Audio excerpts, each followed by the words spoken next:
You everybody, welcome back again with me, already the Lazy Monday, and now today. Hari ini gue akan ngebahas soal gimana sih sebenarnya game tuh bisa sampai dapat investasi besar, terus bisa ngedevelop game dengan budget mencapai ratusan juta US dollar. Dikala kita ngeliat dolar aja jarang gitu. Sebenarnya ada resepnya nggak sih untuk sukses dan kaya raya dari game? Apa memang cuman game AAA doang yang bisa jualan banyak banget dan dapetin keuntungan banyak banget? Atau sebenarnya indie juga bisa sesukses AAA? Nah, mari kita kulik dari sudut pandang sebagai gamer yang kadang suka ketipu sama game-game yang di trailer reveal-nya keren, ternyata pas rilis kutil.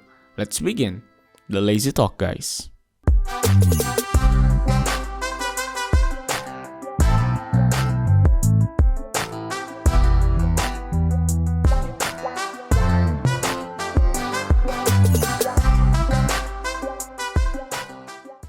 Oke, dalam pandangan awam, jelas semua trailer yang muncul di expo-expo besar itu adalah bukan hanya untuk kita para gamer di seluruh dunia, tapi juga untuk para investor ataupun para publisher yang siap gelontorin dana ataupun marketingin game tersebut.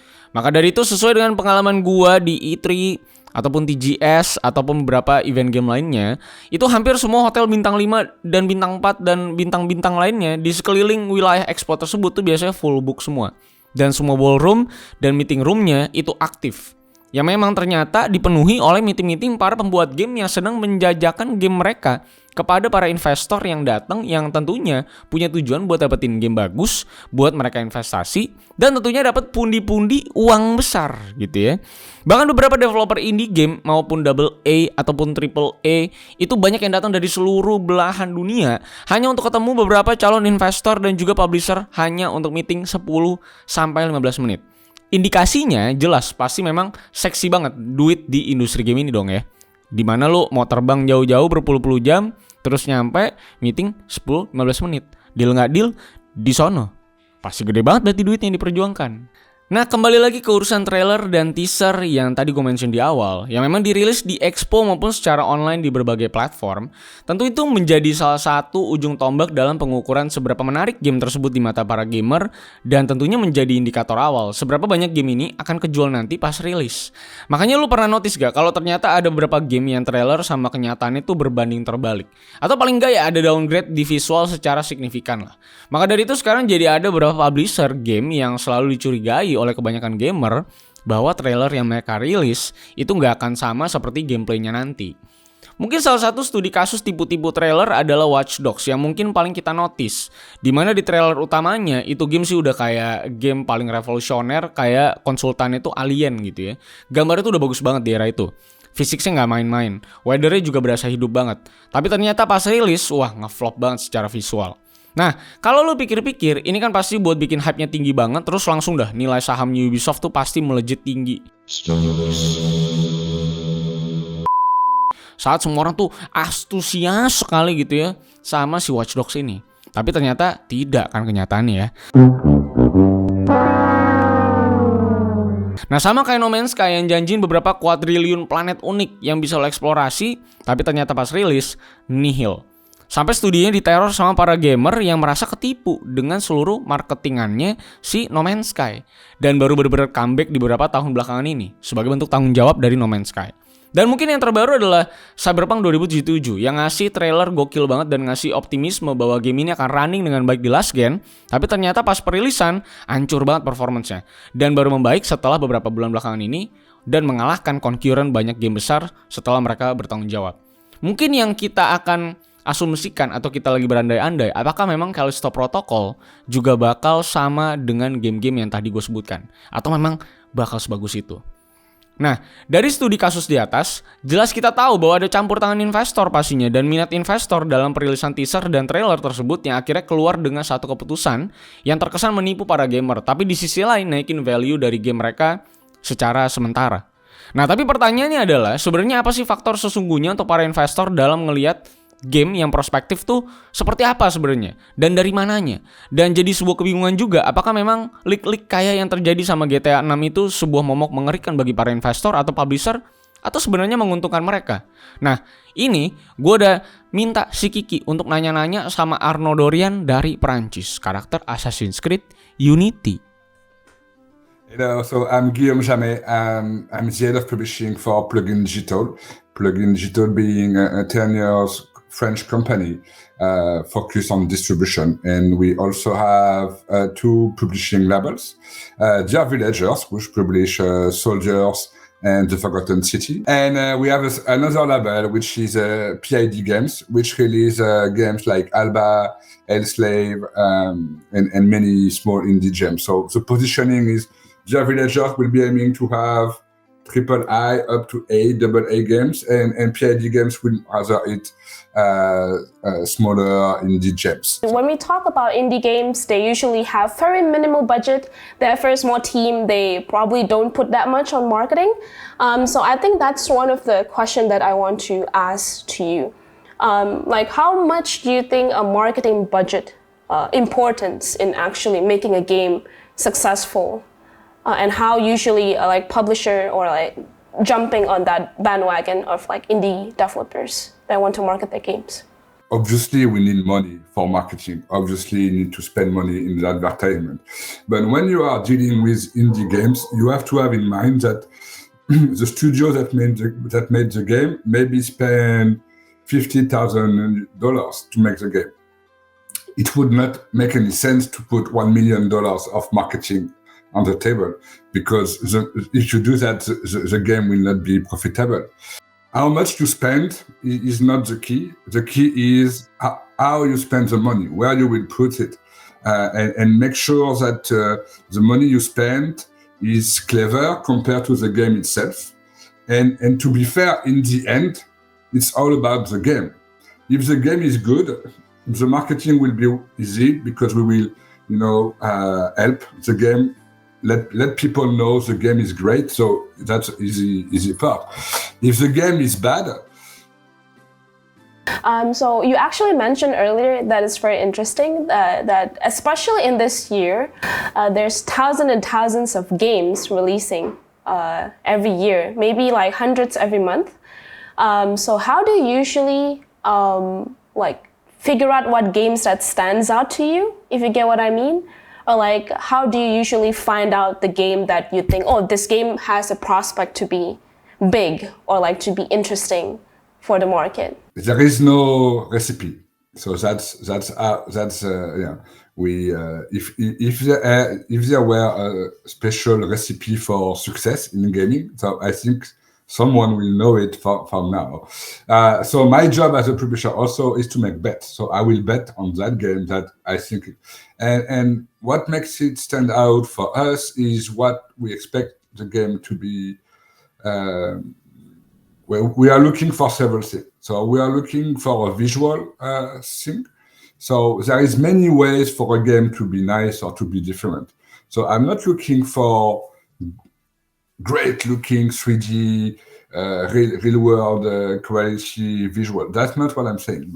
I'm looking for games who are eye catching. If I see it on the store, and I say, oh, that's nice. No, or if I see a trailer on Twitter, I will stop and say, okay, that game is nice. So I'm looking for a game who have the potential to be eye-catching. And there are many ways. So if you look at our lineup, we have beautiful pixel art games, but we have also more realistic games. Do indie games like had a chance to become like, we can say like maybe a possible AAA games? Like, this is actually a lot of debate inside our office as well.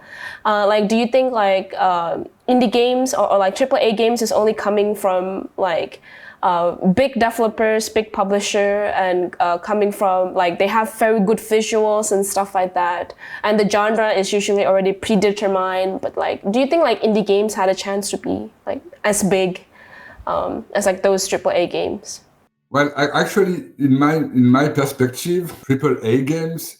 When you say AAA games, you are not talking about the success. You are talking about the budget. So AAA means that a game is several dozen of millions. Double A game is a couple of thousand of millions.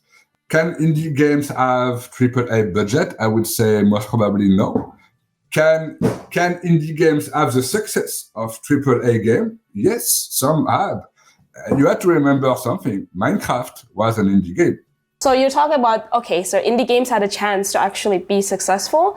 So the follow-up question for this is like, how do you usually, as a publisher, right, in your side, market at games that are actually not popular or complex, but you think the gameplay is actually really good? The thing with game with a specific gameplay that are not popular. What action slash games are very popular in France too. And I think it's worldwide. Games when you can kill monsters easily. That's kind of the basics of video games. So everyone likes that. So everywhere in the world, I would say that's an easy game to sell. You are right. For some games, we are more specific gameplay. It's a bit harder, but also it's easier to find the niche where the players are. For example, if I have a very specific strategy game, I will look for medias that are talking only about strategy games. I will look for Discord channel, Reddit channels. I will look for content creators that are focusing on that kind of games. So I know I will speak to a lot less people. People playing that game, that kind of game, where are they? So I need to find them and I need to go talk to them. So sometimes, you know what? Sometimes it's easier to have a game with a very specific gameplay because you have a very specific target. Like, do you think an idea is enough? An idea alone is most of the time not enough. Just an idea can be enough if you are already a developer with a background. You already have one success as a developer, and you have a huge success, and you come to me to say, okay, I'm the developer of that game that sold millions of units. I have an idea for a new game. It's very possible that many publishers will say, okay, come with me, and I will, because you have the success. What do you think of leaks? In your opinion, does it really harm the developer and publisher, or is it like maybe a marketing stunt? Well, to be honest, I would be so pleased that a leak from one of my games makes the headline like GTA 6 did, because maybe we already had leaks for our games and you just didn't care about that because, so I would say game leaks are a problem for big studios, not for small ones. In the future, I have a story about one of my games that gets leaked. It would be a good story that would mean that we became important. You see what I mean? And that game is important. So maybe you have a message for aspiring game developers that may be watching this, and want to publish and promote their game. Maybe some tips. Well, the first tip will be don't be shy. If you think you have a good idea, if you work on a prototype, don't be shy asking. Some people should be shy, and they are not. So some people are sending us very bad stuff. So please share whatever you have because we get so many bad stuff that we can use.